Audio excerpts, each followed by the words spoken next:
Sobanukirwa umunsi w'umuganura u Rwanda n'Abanyarwanda baha agaciro gakomeye. Mu gihe u Rwanda n'Abanyarwanda bizihiza ibirori by'umuganura ku rwego rw'igihugu, Ingenzi TV irabagezaho amateka y'umuganura mu Rwanda nk'uko twifashishije ibiganiro bitandukanye bivuga ku muco mu Rwanda. Umuganura ni umuhango nyarwanda wizihizwa buri wa gatanu wa mbere w'ukwezi kwa Kanama, hariho Abanyarwanda bizihiza ibyo bagezeho mu buhinzi, ubworozi ndetse n'uburumbuke. Gukomera kuri uyu muhango ni ugusigasira umurage w'u Rwanda, kuko umuganura ukubiyemo indangagaciro zirimo kwishimira umusaruro, gukunda umurimo ndetse n'igihugu. Inzira y'umuganura ni imwe mu nzira 18 zari zigize inzira z'ubwiru mu Rwanda mu gihe cy'ingoma ya cyami.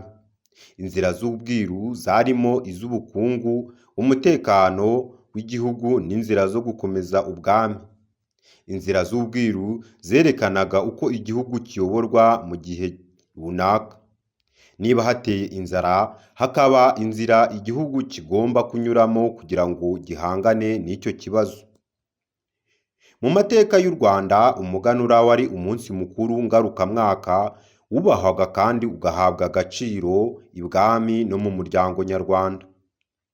Bivugwa ko umuganura watangiye kwizihizwa mu Rwanda ku ngoma ya Gihanga Ngoma ijana mu kinyejana cya 9, hanyuma uza kongeramo guhabwa imbaraga na Ruganzu wa kabiri Ndoli hagati y'imyaka y'1510 n'1543, ubwo yabohoraga u Rwanda nyuma y'imyaka irenga 15 ruri mu maboko y'abanyamahanga, Abanyoro n'Abanyabungo. Ku rwego rw'igihugu, umuganura wayoborwaga n'umwami afashijwe n'abanyamihango y'umuganura, abo kwa Rutsobe n'abo kwa Nyaka ya Musana, aha baturukaga i Bumbogo aho bita Ihuru. Naho ku rwego rw'umuryango, umukuru w'umuryango akaba ari we uyobora iyo mihango y'umuganura. Ku munsi w'umuganura, abayobozi basabanaga n'abayoborwa mu gitaramo cy'imihigo, abana bagasabana n'ababyeyi. Muri icyo gitaramo cy'umuganura hamurikwa ibikorwa by'indashyikirwa, inka nziza, umusaruro ushimishije wabaga wareze, maze abakoze neza bagashimwa, ibigwari bigahanwa. Kwizihiza umuganura byaciwe n'abakoloni mu mwaka w'1925, igihe umutware Gashamura ka Rukangirashyamba wari umwiru ushinzwe umuganura yacibwaga mu gihugu agacirirwa i Burundi mu mwaka w'1925. Kuva icyo gihe umuganura ntiwongeye kwizihizwa.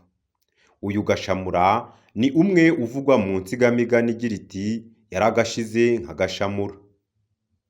Nyuma y'uko u Rwanda rubonye ubwigenge, abantu bakomeje kwizihiza umuganura mu miryango, ariko ubuyobozi bwariho muri icyo gihe ntibwashyiraho imbaraga ngo umuganura uhabwe agaciro ukwiye.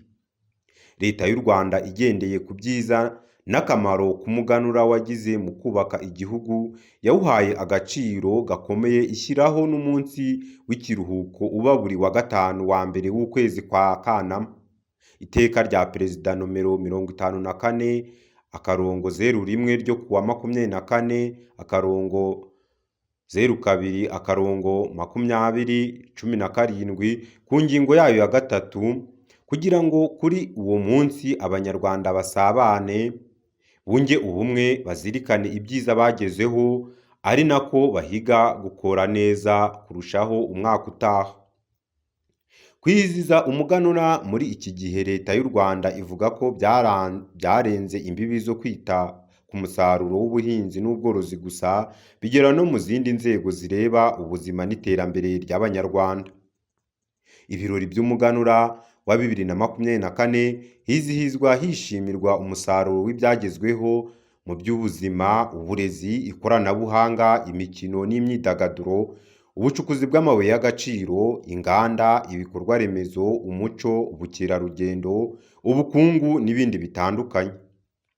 Kwizihiza umusaruro muri izo nzego zose biba bigamije kwishimira umusaruro wagezweho, ari nako hafatwa ingamba zo kugera kuri byinshi umwaka utaha nk'uko byahozeho mu gihe cya kera.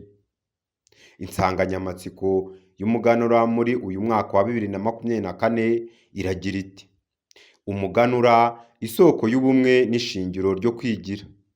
Tuganure dushyigikira gahunda yo kugaburira abana ku ishuri. Iyi nsanganyamatsiko ishingiye ku ndangagaciro z'umuco w'u Rwanda zijyanye no kwizihiza umuganura, arizo gukunda igihugu, ubumwe, kurangwa n'ubupfura no gukunda umurimo, kurwanya imirire mibi mu bana bafatira ifunguro ku ishuri.